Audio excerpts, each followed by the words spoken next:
असम में अप्रैल मई 2026 के बीच विधानसभा चुनाव होने वाले हैं। ऐसे में अब राजनीतिक उथल पुथल के शुरुआती संकेत दिखने लगे हैं। अब चर्चा है और इन चर्चाओं में नया पहलू जुड़ रहा है जेएमएम का, जो कि राज्य के आदिवासी और चाय बागान समुदायों से सावधानी पूर्वक लेकिन सोच समझकर संपर्क साध रहा है। अब समझने वाली बात यह है कि यह हस्तक्षेप ऊपरी असम के कुछ हिस्सों में चुनावी संतुलन को भी प्रभावित कर सकता है। जी हाँ, झारखंड के मुख्यमंत्री और जेएमएम नेता हेमंत सोरेन की 1 फरवरी को असम यात्रा के बाद अब इस मुद्दे पर फिर से ध्यान दिए जाने लगा है।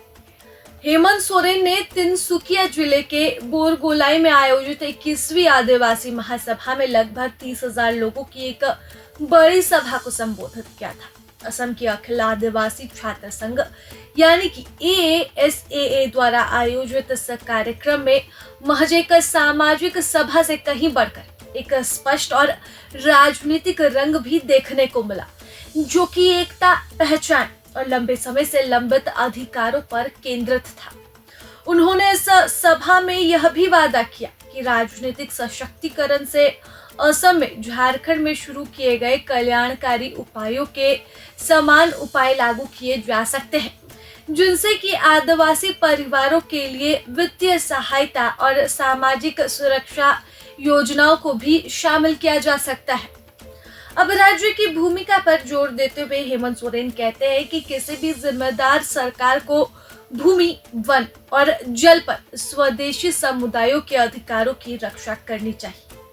चाय बागान श्रमिकों की स्थिति का जिक्र भी उन्होंने किया और अन्याय की बात उन्होंने उठाई है। ये न सिर्फ मुद्दा अन्याय का है, बल्कि इसे चुनाव विशेषज्ञ एक राजनीतिक सेंध भी बता रहे हैं। वह कहते हैं कि आदिवासी श्रम पर चलते हैं, लेकिन यह समुदाय सबसे अधिक शोषित समुदायों में एक है। वह कहते हैं कि जहां अन्य राज्यों में चाय बागानों में काम करने वाले मजदूर प्रतिदिन 400 से 500 रुपए कमा रहे हैं, वहीं असम में ये मजदूर मात्र 250 रुपए कमा रहे हैं। सियासी जानकार मानते हैं कि हेमंत सोरेन यदि असम में अपनी पार्टी का विस्तार करते हैं तो सबसे ज्यादा बड़ी परेशानी कांग्रेस पार्टी को होगी। हेमंत सोरेन बीजेपी नहीं बल्कि कांग्रेस के वोट काट सकते हैं। हेमंत सोरेन उस समुदाय को टारगेट कर रहे हैं जो समुदाय कांग्रेस को वोट करता है। वैसे आदिवासी समुदाय जो कांग्रेस को समर्थन करते आए हैं, अब हेमंत सोरेन की ओर मुड़ सकते हैं।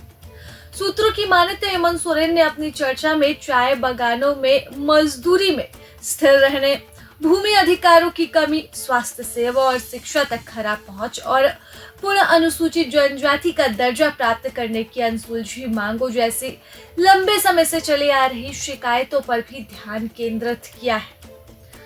अब सूत्र यह भी कह रहे हैं कि जेएमएम लगभग 35 से 40 विधानसभा क्षेत्रों को आकलन कर रही है, जहां अधिक से अधिक संख्या में आदिवासी मजदूर बसे हुए हैं। ये आदिवासी और चाय बागान मजदूर एक निर्णायक वोट ब्लॉक बनाते हैं। 126 सदस्य विधानसभा में ये एक महत्वपूर्ण संख्या भी है। असम की आदिवासी आबादी जो अंग्रेजों द्वारा वर्तमान झारखंड, उड़ीसा, छत्तीसगढ़ और मध्य प्रदेश से लाए गए श्रमिकों के वंशज लगभग 70 लाख है, जो राज्य की आबादी का लगभग 20% है। फिर भी 2011 की जनसंख्या की माने तो केवल 3.88 मिलियन लोगों को ही अनुसूचित जनजाति के रूप में मान्यता प्राप्त हुई है, जिससे एक बड़ा वर्ग संवैधानिक सुरक्षा से वंचित रह गया। ऐसे में हेमंत सोरेन उन वंचितों को उनका अधिकार दिलाने की बात कर रहे हैं।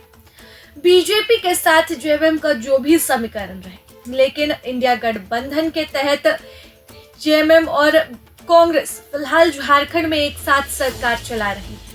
ऐसे में अगर असम में वाकई मुख्यमंत्री हेमंत सोरेन जेएमएम का मोर्चा खोल लेते हैं तो ये चुनौती कांग्रेस के लिए होगी और ये चुनौती बड़ी चुनौती हो सकती है। प्रभातखबर.com, विश्वास वही, रफ्तार नहीं।